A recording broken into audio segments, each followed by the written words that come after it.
Hello, everyone. It's Saturday. I hope everybody's having a fantastic day. Today, in the spiritual world, today is the law of Dharma. Another word for Dharma is searching for our purpose in life. Many people struggle in this area. Many times I've been asked, how do I find my purpose? What is this about? Why am I here? It's something that a lot of people struggle with. Today is the day of the week that we're going to focus our attention on finding our purpose in life. To do that, we have to recognize something. First and foremost, we have to recognize that we are spiritual beings having a human physical experience. We are not physical beings having a spiritual experience. It's reversed. We are not our body. We are an essence. We are ethereal. We are inhabiting our body. We animate. Our essence animates who we are. So to find our purpose, we have to connect with the essence of who we are.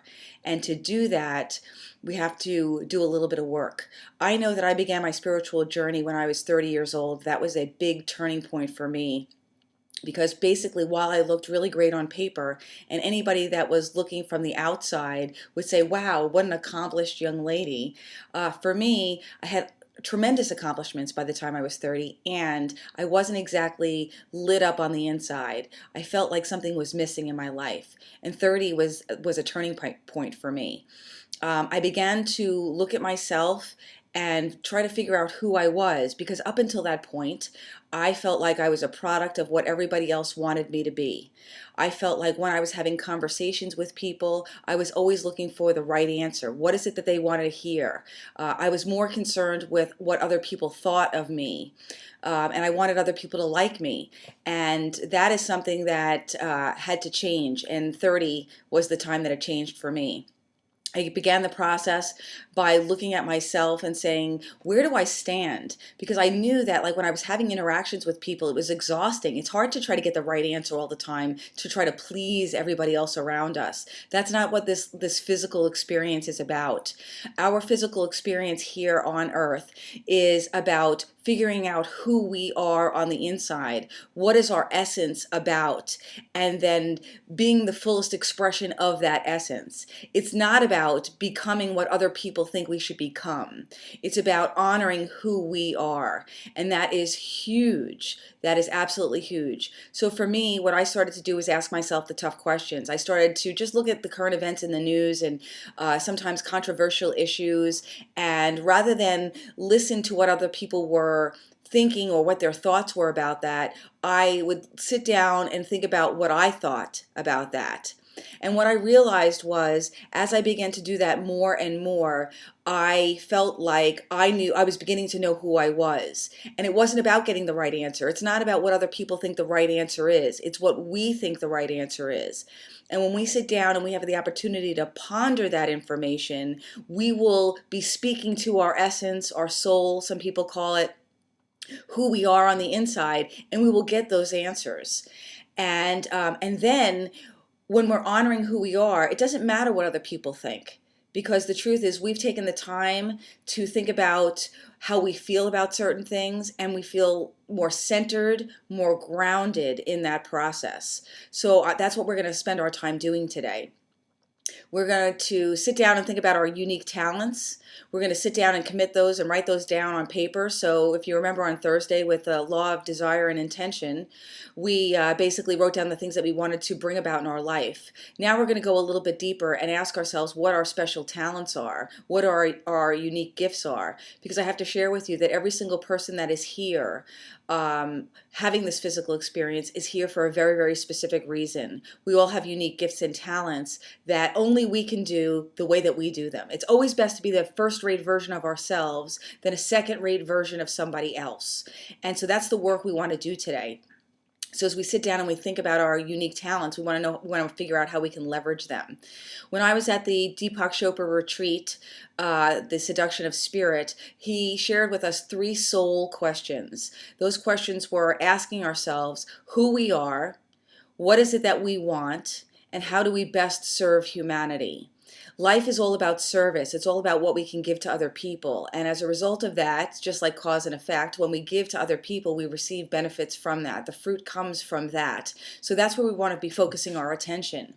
Now, prior to going to the retreat, I had been exposed to meditation by a couple of friends of mine who are good meditators. They're committed meditators, and I'm a high energy kind of girl. So to sit down and meditate, it was always very challenging for me. I've had people recommend that I listen to some CDs by Doreen Virtue, by Wayne Dyer, and I just couldn't do it. I mean, I tried. I absolutely tried. I just couldn't quiet myself down enough to be able to sit for that long to do it. And anybody that's high energy like me probably struggles in this area.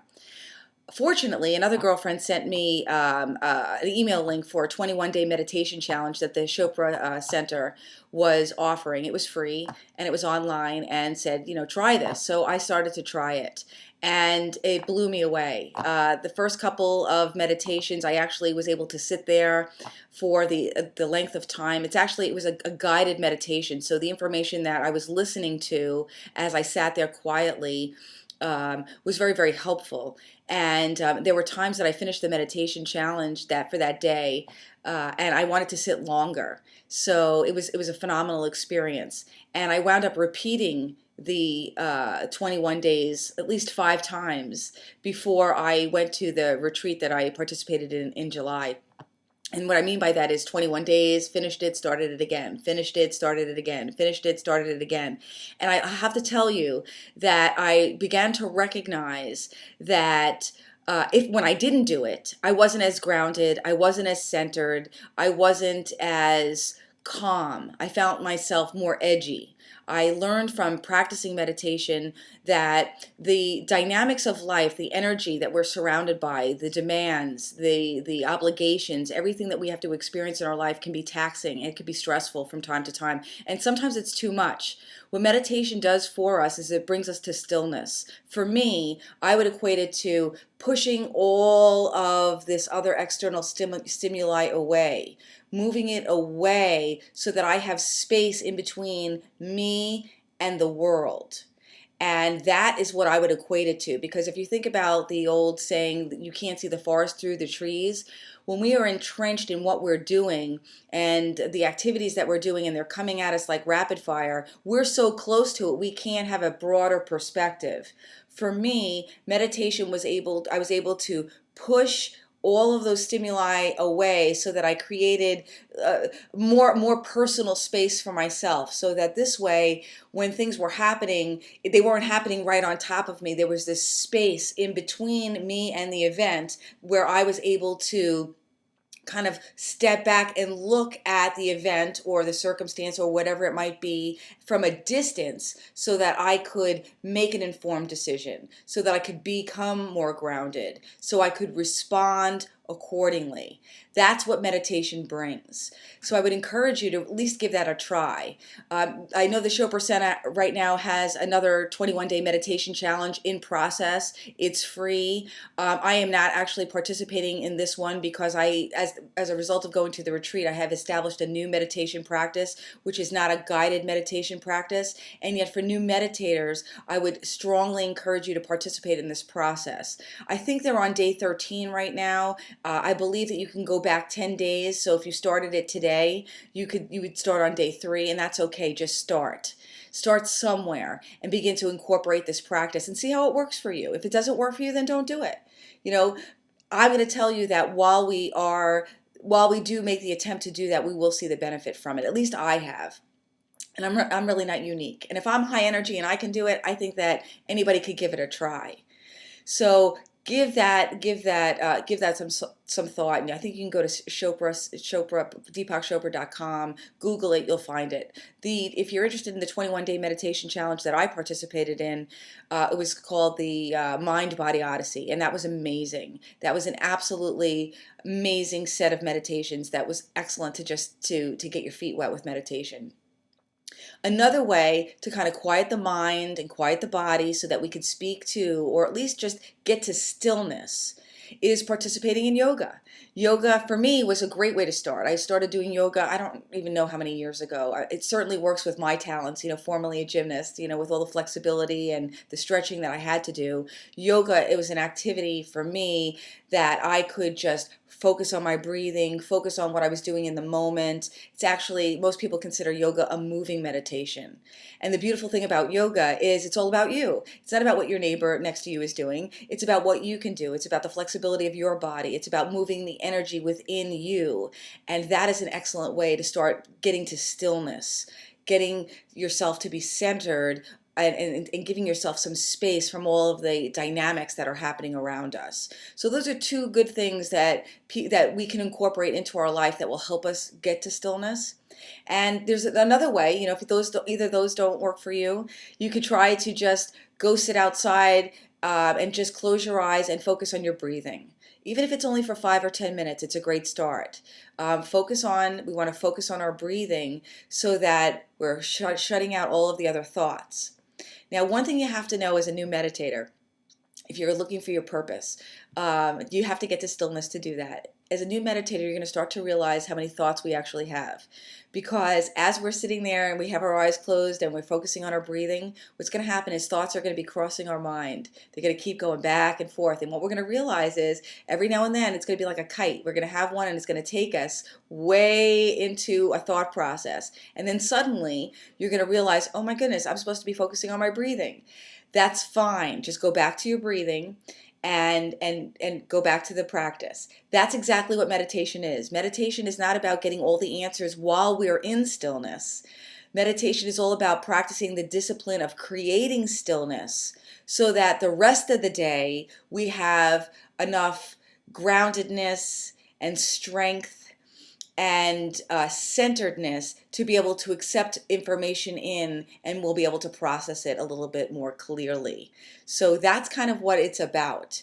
Now, if you're doing the practice of meditation by yourself without a guided meditation, and you're just going to practice your breathing, it would be a great opportunity to sit down with your eyes closed and think on these questions. Who am I? What do I want? And how do I best serve? So, for example, you would close your eyes and just repeat in your head, who am I? Who am I? Who am I? You may not get any answers. I'm going to tell you, when I go through these questions, it's complete blank. It's a complete blank. There are no thoughts at all. It's very peaceful. That's not what it's intended. We're trying to get to the stillness. So if we just keep repeating these thoughts, these questions, these 3 soul questions, who am I? What do I want? How can I best serve? That's a practice in and of itself, and that will help us at least get on the path to be able to figure out what our purpose is in life. Because thoughts may come to us, and they may come to us later. And yet it's an excellent way to begin the process. That's what we're looking to accomplish today. We're going to be speaking to the essence of who we are. We're going to forget about our vessel, the shell, our body, which most of us have grown accustomed to, like this is it. This is not it. This is not who we are. We want to get to the essence, the ethereal part of who we are, the spirit part of who we are. And by incorporating some yoga practices and some meditation practices, and by asking ourselves these 3 soul questions, who am I? What do I want? And how do I best serve humanity? That's going to be the stepping point or the starting point for us to begin this process. So good luck today. Let me know how you do. If anybody has any questions about yoga or meditation, please, send them in to me. I'll be happy to answer. Like I said, I have experienced a lot of stillness, a lot of benefit, a lot of relaxation as a result of incorporating these practices. And I am a new meditator. I have only just started in February. So I would be a good person to ask about all the different experiences that you might be having. Are you doing it right? Are you doing it wrong? There's really not a right or wrong. And yet, if you feel like you have questions about it, I'm here to respond as best I can. So good luck today. Make it an absolute amazing day. And we'll see you tomorrow so we can talk about tomorrow's law.